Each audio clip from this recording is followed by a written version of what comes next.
രമേശാ എടാ വാ പോവാം, പപ്പേട്ടൻ പോറായി കാണും, വാ. ഈ ഗൾഫ് എന്ന് പറഞ്ഞെന്താ, ഒരു രാജ്യമാണോ?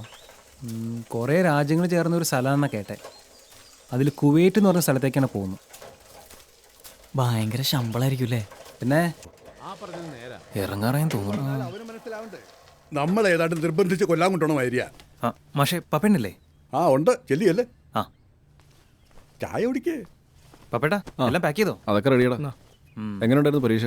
കുഴപ്പമില്ലായിരുന്നു. നിനക്കോ? എഴുതിയിട്ടുണ്ട്. പോകാൻ തോന്നുന്നില്ലടാ. ഞങ്ങളുടെ കൂടെ കളിച്ച് കിടക്കുമെന്ന് പറഞ്ഞ് ഗോപാലൻ ഞാൻ ഞങ്ങളെ കണ്ടുകൂടാ. ഇപ്പോഴാ പുള്ളിക്ക് ഒരു ആശ്വാസമായത്. ഇനി ഇതോടെ കേട്ടാ ഇപ്പൊ തന്നെ ഞങ്ങളെ ചവിട്ടി പുറത്താക്കും. പപ്പേട്ടൻ അവിടെ എത്തിയിട്ട് വേണം ഞങ്ങൾക്കും അങ്ങോട്ട് വരാൻ. നാടോടിക്കാരിൽ ലാലേട്ടനോട് മമ്മൂക്കോയെ പറയണ പോലെ രണ്ടേ ഡയലോഗ് ഓർത്താൽ മതി. അസ്സലാമു അലൈക്കും വാലേക്കും മുസ്ലാം. അതെ, ചെന്നിട്ട് എഴുത്തയക്കണാരൊന്നും മറക്കരുത് കേട്ടോ. എടാ അതെ,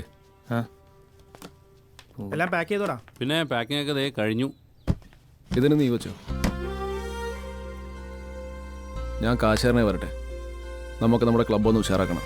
പപ്പ ഇറങ്ങാനായിട്ടോ. അമ്മേ